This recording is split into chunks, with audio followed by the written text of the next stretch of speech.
तो आज हम बात करेंगे कोहिनूर के बारे में इस ट्रूथ स्टोरी के चैनल।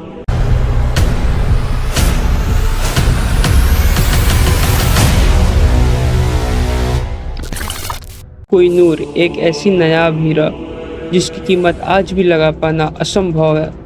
वहीं बाबर के अनुसार कोहिनूर की कीमत एक दिनों तक पूरी दुनिया को खाना खिलाने से थी। कोहिनूर को आज तक ना ही किसी ने बेचने की कोशिश की और ना ही किसी ने खरीदने की कोशिश की, बिकॉज आज तक कोहिनूर को या तो छीना गया है, या तो जीता गया है, या फिर तोहफा में दिया गया है। वैसे तो कोहिनूर अपने शुरुआती दौर में 186 कैरेट का था, मगर ईयर 1852 में जब क्वीन विक्टोरिया की मौत होती है और उनके ताबूत पे जब कोहिनूर को लगाया जाता है तो लोगों को खास पसंद नहीं आता है। हर लोगों को लगता है कि वो बस एक कांच का टुकड़ा है, जिसके कारण क्वीन विक्टोरिया के हस्बैंड उस हीरे को फिर से पॉलिश कराते हैं, जिसके कारण वो हीरा 105.6 कैरेट का बचता है। कोहिनूर को डायनेस्टी टू डायनेस्टी हर एक शासकों ने अपना शान माना।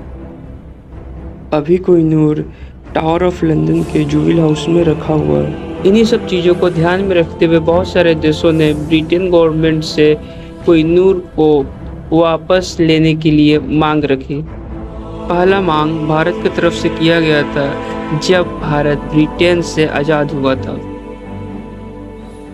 फिर दूसरी मांग 1976 में पाकिस्तान के प्रधानमंत्री जुल्फ़िकार अली भुट्टो ने जेम्स केलिगान को लेटर लिखकर कहा था कोहिनूर उन्हें वापस किया जाए। नवंबर 2000 में तालिबान ने भी कोहिनूर की मांग की थी, बट यहाँ पे सवाल यह है कि तालिबान कोहिनूर को क्यों मांग रहा है। कोहिनूर की इतिहास तो हमेशा इंडिया से जुड़ी हुई थी, क्योंकि तालिबान को कहना था कि कोहिनूर कानूनन अफगानिस्तान की संपत्ति है। जब 2002 में क्वीन मदर का डेथ हुआ तो कोहिनूर जड़े ताज को महारानी के ताबूत के ऊपर रखा गया। इन्हीं सब चीज़ों को देखते हुए ब्रिटेन में रह रहे सिखों ने बहुत आपत्ति जताई।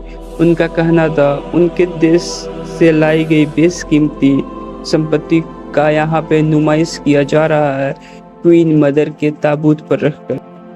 कोहिनूर को तुर्कों ने किसी दक्षिण भारत के मंदिर के एक मूर्ति के आंख से निकाला था। अकॉर्डिंग टू विलियम डेलरिम्पल, जो कि कोहिनूर बुक के राइटर और ऑथर है, उनके अनुसार कोहिनूर का पहला अधिकारी जिक्र 1750 में फारसी इतिहासकार मोहम्मद मारवी के अनुसार नादिर शाह को भारत के आक्रमण में मिलती है। मारवी लिखते हैं कि मैंने अपने आंखों से कोहिनूर को देखा था। वह उस वक्त तख्ते ताउफ के ऊपरी भाग में जड़ा हुआ था। कोहिनूर उस वक्त मुर्गी के अंडे के बराबर था। जिस तख्ते ताउफ में कोहिनूर को लगाया गया था, उस तख्ते ताउफ को ऐसा बोला जाता है कि ताजमहल के भी दोगुना दाम में बनाया गया था। मगर बाद में कोहिनूर को तख्ते ताउफ से निकाल लिया गया था ताकि नादिर शाह इसको अपने बाह में बांध सके। नादिर शाह ने करनाल के पास अपनी 1.5 लाख सेना को लेकर अपनी सेना के बदौलत मुगल बादशाह मोहम्मद शाह रंगीले की 10 लाख सेना को हराया था और दिल्ली पहुंचकर नादिर शाह ने इतना कत्लेआम कराया कि इतिहास में इसका उदाहरण बहुत कम ही मिलते हैं। लगभग कुल मिलाकर 30,000 लोगों को उस वक्त मारा गया था।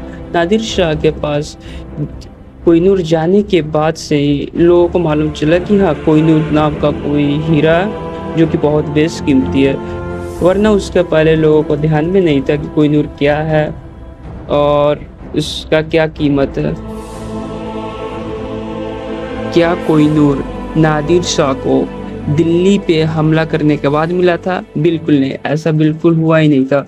नादिर शाह को कोहिनूर मिला था एक डांसर जो कि नूरबाई थी, जिन्होंने बताया नादिर शाह को कि कोहिनूर मोहम्मद शाह अपने पगड़ी में रखते हैं फिर क्या होना था। नादिर मोहम्मद शाह को अपने पास बुलाए और बोले कि भाईचारे के नाते हम लोग अपना पगड़ी एक्सचेंज कर सकते हैं क्या। और इसी बीच जब वो पगड़ी एक्सचेंज होता है और वो कोहिनूर वाला पगड़ी जब नादिर शाह के पास जाता है और उसके बाद कोहिनूर नादिर शाह का हो जाता है। मोहम्मद मारवी जो कि फारसी इतिहासकार थे, वो अपने किताब आलम आरा में लिखते हैं कि कैसे दिल्ली से लूटकर अफगानिस्तान ले जाया गया खजाना। तो 16 मई 1739 को नादिर शाह ने अपने देश का रुख किया। वो अपने साथ पीढ़ियों से इकट्ठा मुगलों का सारा दौलत ले गया।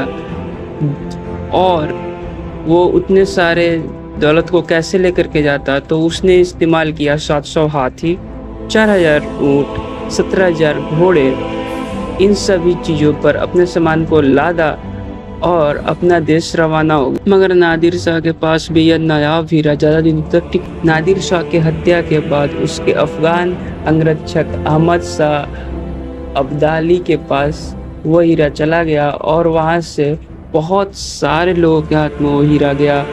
और लास्टली 1813 पे महाराणा रंजीत सिंह के पास वो हीरा पहुंच। और तभी महाराजा रंजीत सिंह को 1839 में डेथ हो गई। और बहुत मशक्क़त के बाद 1843 में 5 वर्षीय दिलीप सिंह को पंजाब का राजा बनाया गया। मगर दूसरे एंग्लो सिख युद्ध में उनके साम्राज्य और कोहिनूर दोनों पे अंग्रेजों का राज हो गया। और दिलीप सिंह को उनके माँ से अलग करके उनको एक अंग्रेज दंपति के पास फतेहगढ़ किले में भेज दिया गया। और उसके बाद लॉर्ड जट्टो जी ने कोहिनूर को जहाज के जरिए क्वीन विक्टोरिया तक भेजने का फैसला किया। उस जहाज को भी रास्ते में बहुत सारा परेशानी का सामना करना पड़ा और आखिरकार कोहिनूर लंदन पहुंच गया। और वो क्रिस्टल पैलेस में ब्रिटिश के लोगों के सामने दिखाया। और इन्हीं सब के बीच में फतेहगढ़ रह रहे महाराजा दिलीप सिंह ने क्वीन विक्टोरिया से मिलने का इच्छा जाहिर की। तभी दिलीप सिंह क्वीन विक्टोरिया से मिलते हैं और वहाँ पे रखे हीरे को एज अ तोहफा, एज अ गिफ्ट महारानी विक्टोरिया को दे देते हैं। यदि आपको ये वीडियो अच्छी लगी हो तो करें वीडियो को लाइक और चैनल को सब्सक्राइब।